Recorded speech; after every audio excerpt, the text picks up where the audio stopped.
नमस्कार।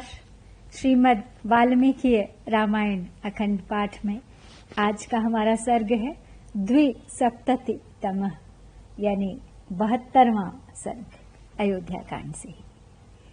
और आज है भरत का कैकेयी के भवन में जाकर उसे प्रणाम करना, उसके द्वारा पिता के परलोक वास का समाचार पा दुखी हो विलाप करना तथा श्री राम के विषय में पूछने पर कैकेयी द्वारा उनका श्री राम के वन गमन के वृत्तांत से अवगत होना। तो चलिए प्रारंभ करते हैं आज का पाठ।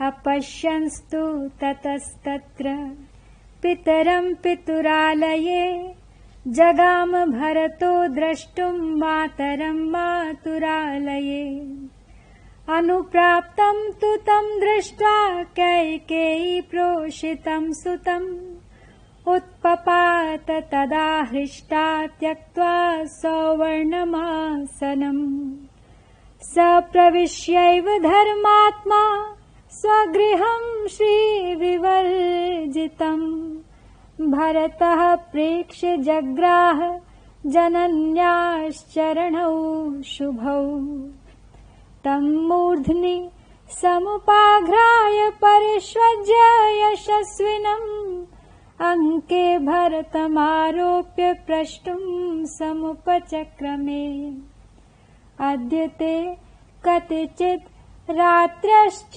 तस्यार्यकवेश्मनः अपि नाध्वश्रमः शीघ्रं रथेनापततस्तव। तो भरत अयोध्या पहुंचकर अयोध्या नगरी की दुर्वस्था जब देखते हैं तो उनके मन में कई सारे प्रश्न उठते हैं और वो सब प्रश्न वो सारथी से करते हैं। फिर भी ऐसी ही बातें करते हुए वे बड़े खिन्न मन से भवन में प्रवेश करते हैं और भवन में प्रवेश करने के बाद घर में पिता को न देखकर भरत माता का दर्शन करने के लिए अपनी माता के महल की ओर चले जाते हैं। अपने परदेश गए हुए पुत्र को घर आया देख उस समय कैकेयी हर्ष से भर जाती हैं और अपने सुवर्णमय आसन को छोड़ उछलकर खड़ी हो जाती हैं। धर्मात्मा भरत ने अपने उस घर में प्रवेश करके देखा कि सारा घर श्रीहीन हो रहा है। फिर उन्होंने माता के शुभ चरणों का स्पर्श किया। अपने यशस्वी पुत्र भरत को छाती से लगाकर कैकेयी ने उनका मस्तक सूंघा और उन्हें गोद में बिठाकर पूछना आरंभ किया। बोली, बेटा तुम्हें अपने नाना के घर से चले आज कितनी रातें व्यतीत हो गईं। तुम रथ के द्वारा बड़ी शीघ्रता के साथ आए हो, रास्ते में तुम्हें अधिक थकावट तो नहीं हुई। आर्यकस्ते सकुशली युधा जिन्मातुलस्तव प्रवासाच्च सुखं पुत्र सर्वं मे वक्तुमर्हसि एवं पृष्टस्तु कैकेय्या प्रियं पार्थिवनन्दनः आचष्ट भरतः सर्वं मात्रे राजीवलोचनः अद्य मे सप्तमी रात्रिश्च तस्यार्यकवेश्मनः अम्बायाः कुशलितातो युधा जिन्मातुलश्च मे यन्मे धनं च रत्नं च ददौ राजा परन्तपः परिश्रान्तं पथ्यभवत् ततो अहं पूर्वमागतः राजवाक्य हरैर्दूतैस्त्वर्यमाणो अहमागतः यदहं प्रष्टुमिच्छामि तदम्बा वक्तुमर्हति। इतने दिनों बाद भरत से मिलकर कैकेयी तो फूली नहीं समा रही हैं, सब दुख भूल गई हैं क्या अयोध्या में चल रहा है। पूछ रही हैं उनसे, तुम्हारे नाना सकुशल तो हैं, रास्ते में अधिक थकावट तो नहीं हुई, तुम्हारे मामा युधाजित तो कुशल से हैं बेटा, जब तुम यहाँ से गए थे तब से लेकर अब तक सुख से तो रहे हो ना, ये सारी बातें मुझे बताओ। तो कैकेयी के इस प्रकार प्रिय वाणी में पूछने पर दशरथ नंदन कमल नयन भरत माता को सब बातें बताते हैं, कुशल मंगल सुनाते हैं कैकेयी का, ननिहाल का। कहते हैं, माँ नाना के घर से चले मेरी यह 7वीं रात बीती है। मेरे नाना जी और मामा युधाजित भी कुशल से हैं। शत्रुओं को संताप देने वाले केकय नरेश ने मुझे जो धन रत्न प्रदान किए हैं, उनके भार से मार्ग में सब वाहन थक गए हैं। इसलिए मैं राजकीय संदेश लेकर गए हुए दूतों के जल्दी मचाने से यहाँ पहले ही चला आया हूँ। तो अच्छा माँ, अब मैं जो कुछ पूछता हूँ तुम वह बताओ मुझे। शून्योऽयं शयनीयस्ते पर्यङ्को हेमभूषितः न चायमिक्ष्वाकुजनः प्रहृष्टः प्रतिभाति मे। राजा भवति भूयिष्ठमिहामम्बाया निवेशने तमहं नाद्य पश्यामि द्रष्टुमिच्छन्निहागतः। पितुर्गृहीष्ये पादौ च तं ममाख्याहि पृच्छतः। आहो स्विदम्बा ज्येष्ठायाः कौसल्यायाः निवेशने। तं प्रत्युवाच कैकेयी प्रियवद्घोरं प्रियम् अजानन्तं प्रजानन्ति राजलोभेन मोहिता। या गतिः सर्वभूतानां तां गतिते पिता गतः। राजा महात्मा तेजस्वी यायजूकः सतां गति। तो अब भरत ने कैकेयी से कहा कि तुमने जो पूछा वो तो मैंने बता दिया, अब जो मैं जानना चाहता हूं मुझे उसका उत्तर दो। यह तुम्हारी शैया, सुवर्ण भूषित पलंग इस समय सूना है, इसका क्या कारण है? आज यहाँ महाराज उपस्थित क्यों नहीं है? ये महाराज के परिजन आज प्रसन्न क्यों नहीं जान पड़ते हैं? महाराज यानी पिताजी प्रायः माताजी के ही महल में रहा करते थे, किंतु आज मैं उन्हें यहाँ नहीं देख रहा हूँ। मैं उन्हीं का दर्शन करने की इच्छा से यहाँ आया हूँ। मैं पूछता हूँ, बताओ माँ, पिताजी कहाँ हैं? मैं उनके पैर पकड़ूंगा। अथवा बड़ी माता कौशल्या के घर में तो वे नहीं हैं। कैकेयी राज्य के लोभ से मोहित हो रही थी। वह राजा का वृत्तांत न जानने वाले भरत से उस घोर अप्रिय समाचार को प्रिय सा समझती हुई इस प्रकार बताने लगी। बोली, बेटा, तुम्हारे पिता महाराज दशरथ बड़े महात्मा, तेजस्वी, यज्ञशील और सत्पुरुषों के आश्रयदाता थे। एक दिन समस्त प्राणियों की जो गति होती है, उसी गति को वे भी प्राप्त हुए हैं।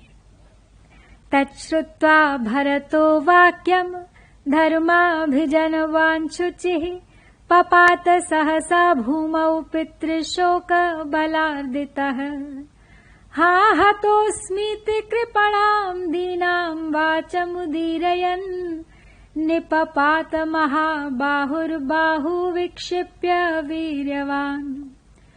ततः शोकेन संवीतः पितुर्मरण दुःखितः विललाप महातेजा भ्रान्ताकुलित चेतनः। एतत् सुरुचिरं भाति पितुर्मे शयनं पुरा शशिनेवामलं रात्रौ गमनं तो यदात्यये। तदिदं न विभात्यद्य विहीनं तेन धीमता व्योमेव शशिना हीनमप्शुष्क इव सागरः। भरत धार्मिक कुल में उत्पन्न हुए थे और उनका हृदय शुद्ध था। माता की बात सुनकर वे पितृशोक से अत्यंत पीड़ित हो सहसा पृथ्वी पर गिर पड़े और हाय, मैं मारा गया, इस प्रकार अत्यंत दीन और दुखमय वचन कहकर रोने लगे। पराक्रमी महाबाहु भरत अपनी भुजाओं को बारंबार पृथ्वी पर पटक कर गिरने और लौटने लगे। उन महातेजस्वी राजकुमार की चेतना भ्रांत और व्याकुल हो गई। वे पिता की मृत्यु से दुखी और शोक से व्याकुल चित्त होकर विलाप करने लगे। हाय, मेरे पिताजी की जो यह अत्यंत सुंदर शैया पहले शरतकाल की रात में चंद्रमा से सुशोभित होने वाले निर्मल आकाश की भांति शोभा पाती थी, वही यह आज उन्हीं बुद्धिमान महाराज से रहित होकर चंद्रमा से हीन आकाश और सूखे हुए समुद्र के समान श्रीहीन प्रतीत हो रही है। बाष्पमुत्सृज्य कंठेन स्वात्मना परिपीडितः प्रच्छाद्य वदनं श्रीमद्वस्त्रेण जयतां वरः तमार्तं देवसङ्काशं समीक्ष पतितं भुवि निकृत्तमिव सालस्य स्कन्धं परशुना वने माता मातङ्गसङ्काशं चन्द्रार्कसदृशं सुतम् उत्थापयित्वा शोकार्तं वचनं चेदमब्रवीत् उत्तिष्ठो उत्तिष्ठ किम शेषे राजन्नत्र महायशः त्वद्विधा हि शोचन्ति सन्तः सदसि सम्मताः दानयज्ञाधिकारा हि शीलश्रुतितपोनुगा बुद्धिस्ते बुद्धिसम्पन्न प्रभेवार्कस्य मंदिरे।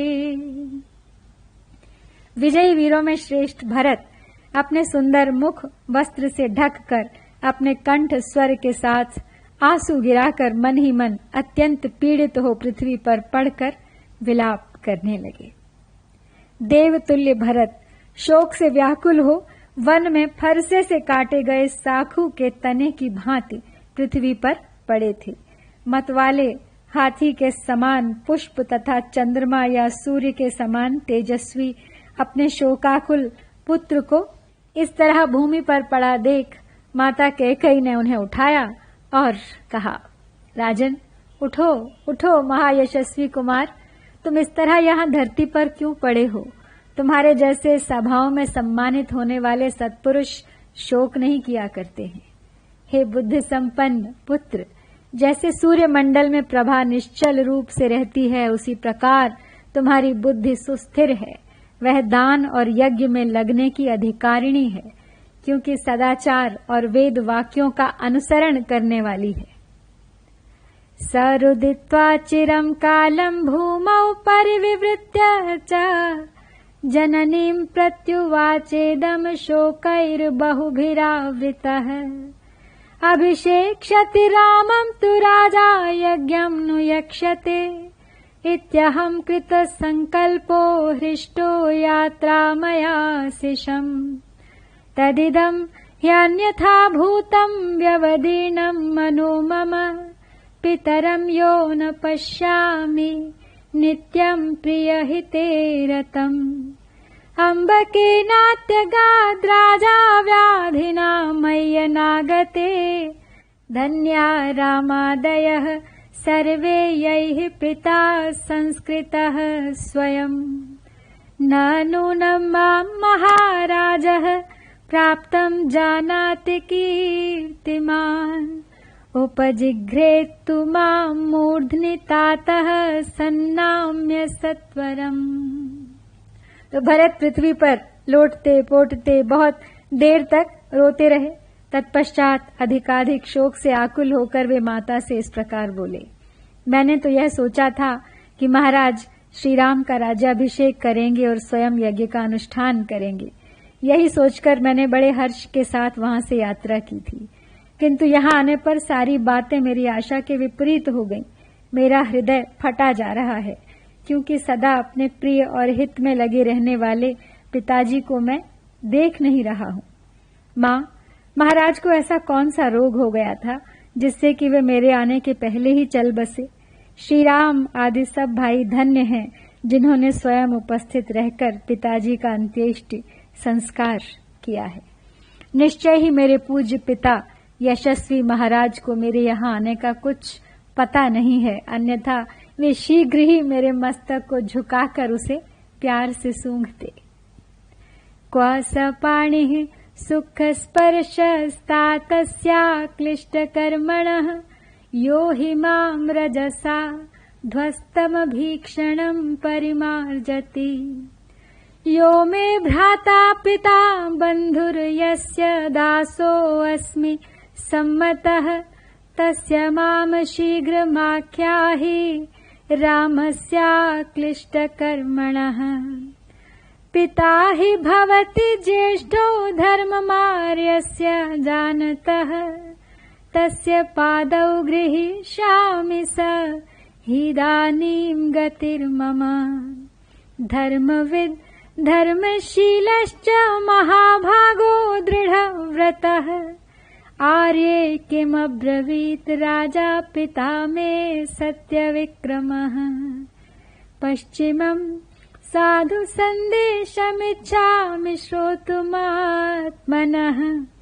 इति पृष्टा यथा तत्त्वं कैकेयी वाक्यमब्रवीत् रामेति राजा विलपन् हासीते लक्ष्मणेति च स महात्मा परं लोकं गतो मतिमतांबरः।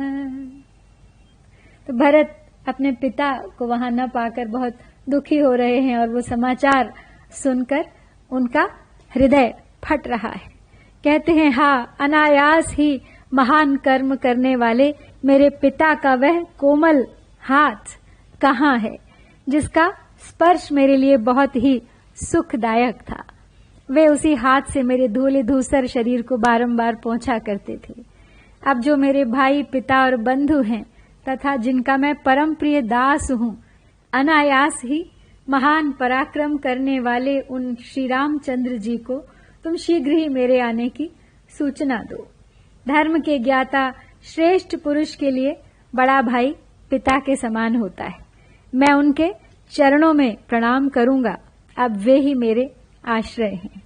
आर्य, धर्म का आचरण जिनका स्वभाव बन गया था तथा जो बड़ी दृढ़ता के साथ उत्तम व्रत का पालन करते थे, वे मेरे सत्य पराक्रमी और धर्मज्ञ पिता महाराज दशरथ अंतिम समय में क्या कह गए थे, मेरे लिए उनका जो अंतिम संदेश हो उसे मैं सुनना चाहता हूँ।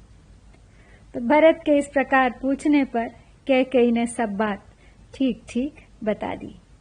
वह कहने लगी, बेटा, बुद्धिमानों में श्रेष्ठ तुम्हारे महात्मा पिता महाराज ने हा राम, हा सीते, हा लक्ष्मण इस प्रकार विलाप करते हुए परलोक की यात्रा की थी। इति माम पश्चिमाम वाचम व्याजहार पिता तव काल धर्मं परिक्षिप्तं पाशैरिव महागजः सिद्धार्थास्तु नरा राममागतं सह सीतया लक्ष्मणं च महाबाहुं द्रक्ष्यन्ति पुनरागतम् तच्छ्रुत्वा विशसादैव द्वितीया प्रियशंसनात् विषण्णवदनो भूत्वा भूयः पप्रच्छ मातरम् क्वचेदानीं स धर्मात्मा कौसल्यानन्दवर्धनः लक्ष्मणेन सह भ्रात्रा सीतया च समागतः। तो अब जब भरत कैकेयी से आगे का समाचार पूछ रहे हैं, राम से मिलना चाहते हैं, तो कैकेयी विलाप करते हुए आगे बताती हैं कि जैसे पाशों से बंधा हुआ महान गज विवश हो जाता है, उसी प्रकार काल धर्म के वशीभूत हुए तुम्हारे पिता ने अंतिम वचन इस प्रकार कहा था। जो लोग सीता के साथ पुनः लौटकर आए हुए महाबाहु श्री राम और लक्ष्मण को देखेंगे, वे ही कृतार्थ होंगे। तो माता के द्वारा यह दूसरी अप्रिय बात कही जाने पर भरत और भी दुखी हो गए। उनके मुख पर विषाद छा गया और उन्होंने पुनः माता से पूछा, माँ, माता कौशल्या का आनंद बढ़ाने वाले धर्मात्मा श्री रामचंद्र जी इस अवसर पर भाई लक्ष्मण और सीता के साथ कहाँ चले गए हैं? तथा पृष्ठा यथा न्यायाख्यातुमुपचक्रमे मातास्य युगपद्वाक्यं विप्रियं प्रियशंसया स हि राजसुतः पुत्रचीरवासा महावनं दण्डकान् सह वैदेह्या लक्ष्मणानुचरो गतः तच्छ्रुत्वा भरतस्त्रस्तो भ्रातुश्चारित्रशङ्कया स्वस्य वंशस्य माहात्म्यात् प्रष्टुं समुपचक्रमे। कच्चिन्न ब्राह्मण धनं हृतं रामेण कस्यचित्, कच्चिन्नाढ्यो दरिद्रो वा तेना पापो विहिंसितः। कच्चिन् परदारान् वा राजपुत्रो अभिमन्यते, कस्मात् स दण्डकारण्ये भ्राता रामो विवासितः। इस प्रकार जब भरत को कैकेयी की बात समझ नहीं आई तो बोले, क्या पहेली सी बुझा रही हो? तो माता कैकेयी ने फिर एक साथ ही प्रिय बुद्धि से वह सब अप्रिय संवाद यथोचित रीति से सुनाना आरंभ किया। बोली, बेटा, राजकुमार श्री राम वलकल वस्त्र धारण करके सीता के साथ दंडक वन में चले गए हैं। लक्ष्मण ने भी उन्हीं का अनुसरण किया है। अब यह सुनकर भरत डर गए। उन्हें अपने भाई के चरित्र पर शंका हो आई। वे सोचने लगे, श्री राम कहीं धर्म से गिर तो नहीं गए। अपने वंश की महत्ता, धर्म परायणता का स्मरण करके वे कैकेयी से इस प्रकार पूछने लगे, मां, श्री राम ने किसी कारणवश ब्राह्मण का धन तो नहीं हर लिया था? किसी निष्पाप धनी या दरिद्र की हत्या तो नहीं कर डाली थी? राजकुमार श्री राम का मन किसी पराई स्त्री की ओर तो नहीं चला गया था? किस अपराध के कारण भैया श्री राम को दंडकारण्य में जाने के लिए निर्वासित कर दिया गया है? अथास्य चपला माता तत्स्वकर्म तथा तथम, तेनैव स्त्री स्वभावेन व्याहर्तुम् उपचक्रमे। एवमुक्ता तु कैकेयी भरतेन महात्मना, उवाच वचनं हृष्टा वृथा पंडितमानिनी। न ब्राह्मण धनं किंचित् धृतं रामेण कस्यचित्, कश्चिन्नाढ्यो दरिद्रो वा तेना पापो विहिंसितः। न रामः परदारान् स चक्षुर्भ्यामपि पश्यति, मया तु पुत्र श्रुत्वैव रामस्येहाभिषेचनम्।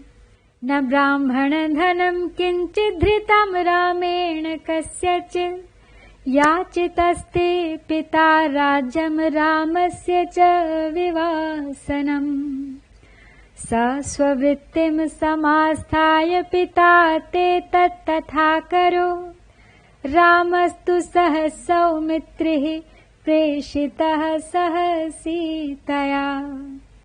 तमपश्यन् प्रियं पुत्रं महीपालो महायशाः, पुत्र शोक परिद्युनः पंचत्वम् उपपेदिवान्।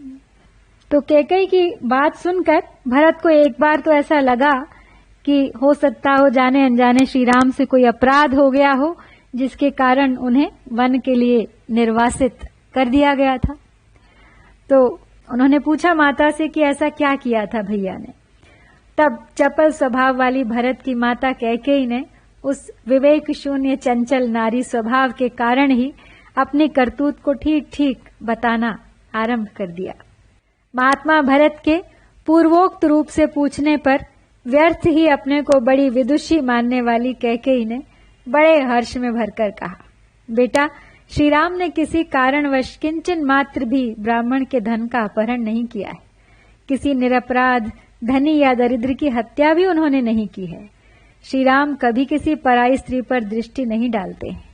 बेटा, उनके वन में जाने का कारण इस प्रकार है। मैंने सुना था कि अयोध्या में श्री राम का राज्याभिषेक होने जा रहा है। तब मैंने तुम्हारे पिता से तुम्हारे लिए राज्य और श्री राम के लिए वनवास की प्रार्थना की। उन्होंने अपने सत्य प्रतिज्ञ स्वभाव के अनुसार मेरी मांग पूरी की और श्री राम, लक्ष्मण और सीता के साथ वन को भेज दिए गए। फिर अपने प्रिय पुत्र श्री राम को न देखकर वे महायशस्वी महाराज पुत्र शोक से पीड़ित हो परलोकवासी हो गए। त्वया त्रिदानीं धर्मज्ञ राजत्वम् अवलम्ब्यताम्, त्वत्कृते हि मया सर्वमिदमेवं विधं कृतम्। मा शोकं मा च संतापं धैर्यमाश्रय पुत्रक, त्वदधीना हि नगरी राज्यं चैतदनामयम् तत्पुत्र शीघ्रम् विधिना विधिज्ञैर्वसिष्ठमुख्यैः सहितो द्विजेन्द्रैः संकाल्य राजानमदीनसत्त्वम् आत्मानमुर्व्यामभिषेचयस्व। कैकेयी ने बड़ी सरलता से जो भी अपना कुकृत्य था वो भरत को बता दिया और आगे फिर कहने लगी कि हे धर्मज्ञ, अब तो तुम राजपद स्वीकार करो। ना तुम्हारे पिता रहे, राम वन को चले गए, तुम्हारे लिए ही मैंने इस प्रकार से यह सब कुछ किया है। तो बेटा शोक और संताप मत करो, धैर्य का आश्रय लो। अब यह नगर और निष्कंटक राज्य बस तुम्हारे ही अधीन है। अतः वत्स, अब विधि विधान के ज्ञाता वशिष्ठ आदि प्रमुख ब्राह्मणों के साथ तुम उदार हृदय वाले महाराज का अंत्येष्टि संस्कार करके इस पृथ्वी के राज्य पर अपना अभिषेक कराओ। कैकेयी नहीं जानती थी कि जो बात उन्होंने इतनी सरलता से की वो शायद भरत के हृदय में तीर के समान जाकर चुभी थी। नहीं जानती थी कि इसका क्या परिणाम होगा। तो इस प्रकार श्री वाल्मीकि निर्मित आर्ष रामायण आदि काव्य के अयोध्या कांड में यहाँ पर ये 72वां सर्ग पूरा होता है। इत्यार्षे श्रीमद् रामायणे वाल्मीकिये आदि काव्ये अयोध्या कांडे 270तमः सर्गः। ओम श्री सीतारामचंद्राभ्यां नमः।